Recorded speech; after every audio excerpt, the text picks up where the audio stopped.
হায়রে মানুষ! আমরা মানুষরা সবসময় উল্টো দিকে চলি।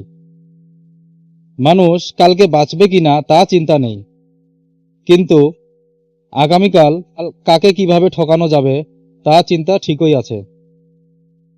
যেমন ধরেন, আমরা তো সবাই জান্নাতে যেতে চাই, কিন্তু মসজিদে যেতে চাই না। দুনিয়াবি কিতাব পড়তে চাইলেও কোরআন পড়তে চাই না। রাতের অন্ধকারকে দেখে ভয় করি, কিন্তু কবরের অন্ধকারের কথা মনে করে কখনোই ভয় করি না। বন্ধুদেরকে নিয়ে পার্টি করি, কিন্তু গরিবদেরকে খাওয়াই না। এবং কি টাকা দিয়ে গুনাহ কিনে নেই, কিন্তু ফ্রিতে নেকি কামাই না। আপনি জমিনের মধ্যে যে জায়গাতে আপনি নমাজ পড়বেন, কাল কিয়ামতের দিন ওই জায়গাটা আপনার জন্য সাক্ষী দিবে। সুতরাং যদি কোনো সমস্যা থাকে, পরেশানি থাকে, আল্লাহর কাছে চান, আল্লাহর কাছে দোয়া করেন। কেননা মানুষের হসলা যেখান থেকে শেষ হয়, ওইখান থেকে আল্লাহর রহমত শুরু হয়। আপনি কি ভাবছেন আপনি হেরে গেছেন?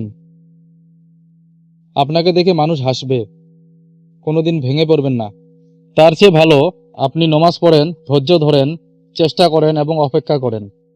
শেষ হাসিটা আপনিই হাসবেন ইনশাআল্লাহ।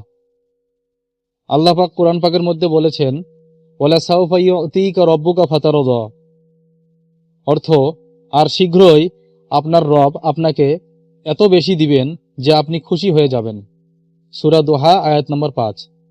আমি জানি হয়তো আপনারা এই ভিডিওটা শেয়ার করবেন না, কারণ শেয়ার করার সময় শয়তানে আপনাদেরকে বাধা দিবে। কেননা শয়তান জানে, যদি কোনো দিনী তালিমের ভিডিও বা ইসলামিক কন্টেন্ট, ভালো দোয়া দরুদের কন্টেন্ট যদি শেয়ার করেন, শয়তান ভালো করে জানেন আপনি মরে গেলেও তার সব পেয়ে থাকবেন। তার জন্য শয়তান মানুষকে সবসময় বাধা দেয়। আর শয়তান শুধু ওই ভিডিওগুলো শেয়ার করার বা লাইক করার উৎসাহিত করে, যেগুলো ভিডিও কোনো মুভি ক্লিপ, কোনো গান বাজনা, এগুলো। কারণ শয়তান জানে আপনি মরে গেলেও আপনার আমল নামায় পাপ যুক্ত হয়ে থাকবে, আপনার পাপের পাল্লা ভারী হয়ে থাকবে। তাই আল্লাহ আমাদেরকে শয়তানের ওয়াসওয়াসা হইতে হেফাজত করুক। আমাদের সবাইকে আল্লাহ হিদায়ত দান করুক। সবাই ভিডিওটা শেয়ার করে দেন। আর এরকম ইসলামিক কন্টেন্ট পাওয়ার জন্য আমার চ্যানেলটাকে সাবস্ক্রাইব করেন, আমার ইউটিউব চ্যানেল ইসলামিক জ্ঞান 134। আর আমার ফেসবুক প্রোফাইলটাকে ফলো করেন।